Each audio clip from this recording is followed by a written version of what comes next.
The philosophy of Purva Mimamsa is a profound journey into the power of language, duty, and the invisible laws that govern our universe.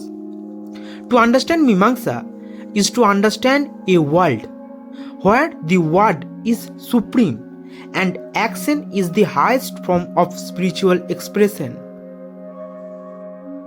In Mimamsa, Sruti, the Vedas, it's not just a book, it is the fabric of reality itself.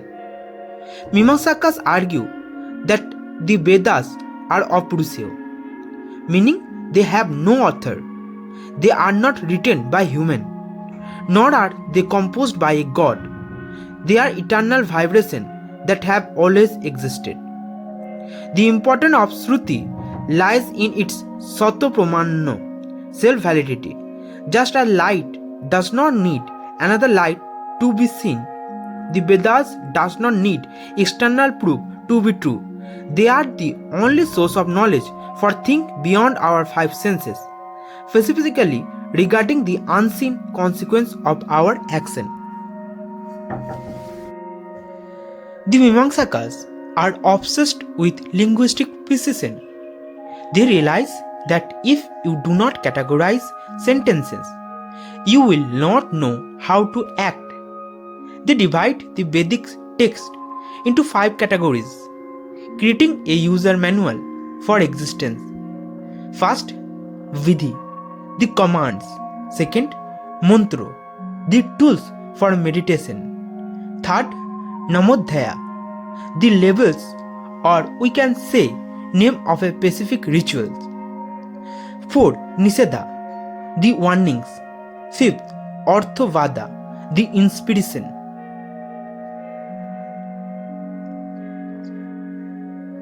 Vidhi is the heartbeat of Mimamsa. It is an injunction, a command that tells you to do something you would not naturally know to do. For example, your hunger tells you to eat, but only a Vidhi can tell you to perform a sacrifice for peace. There are different types of Vidhi. Utpatti Vidhi tell you what the act is. Vinyoga Vidhi tell you how the part of the rituals fit together. Prayoga Vidhi tell you the order of performance. Adhikara Vidhi tell you who is qualified to do it. While the Vidhi tells you the what, the mantra tells you the how. Mantras are specific Vedic verses that must be recited during a ritual. They are not just magic spell. Their primary function is smarta, to remind the performer of specific meaning, the deity and the purpose of the ritual at the exact moment of action. Without the mantra, the action is blind. Namadheyas are the technical names of rituals, such as Agnihotra. Namadheya are crucial because they prevent confusion. If the Veda says, offer the sacrifice, you need a name to know which one is being discussed. They define the boundary of the ritual, ensuring that the rules for a morning prayer do not get mixed up with the rules for a seasonal festival. If Vidhi is the green light, Nisedha is the red light.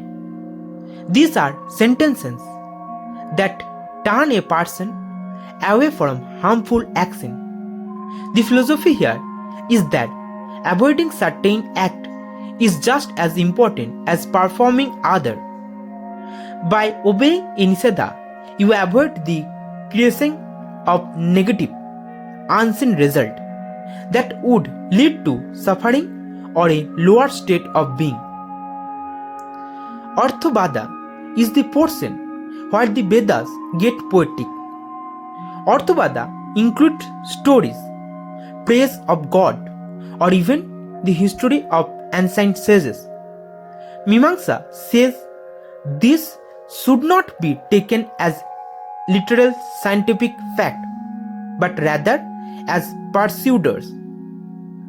Stuti, praising a ritual to make you want to do it. Ninda, criticizing the neglect of a ritual to make you fear the consequence. It is the marketing department of the Vedas, designed to move the human heart toward deity. Mimamsa is a realistic school. They believe the world is real, the soul are real, and our actions have real consequences. They reject the idea that the world is an illusion, Maya. Instead, they focus on Dharma as the engine that keeps the universe running smoothly. In Mimamsa, Dharma is not just being a good person. It is defined strictly as Kodana Lakshana, the lifestyle prescribed by the Vedic injunction. When you perform Dharma, you produce Apurva. Think of Apurva like a spiritual bank deposit. The ritual ends in minutes, but the Apurva, the unseen force, stay with your soul, waiting to bloom into a result, like happiness or heaven, at the right time. Bhavana is the process of bringing something into being. It is the mental and spiritual energy required to move from a command to a finished result. Sabdanityavada, the power within the word itself that nudges you to act. Arthavada, the effort you put in, driven by your desire for a specific result. Sabdanityavada is a mind-bending concept. Mimamsa argues that the relationship between a word like cow and its meaning is eternal and natural. They believe sound waves do not die, they simply go back into an unmanifested state. When you speak, we are not making a word, we are unveiling a word that has always existed in the universe. This is why the Vedas, being made of sound, are considered indestructible. When a Vedic command says, use ghee, which ghee does it mean?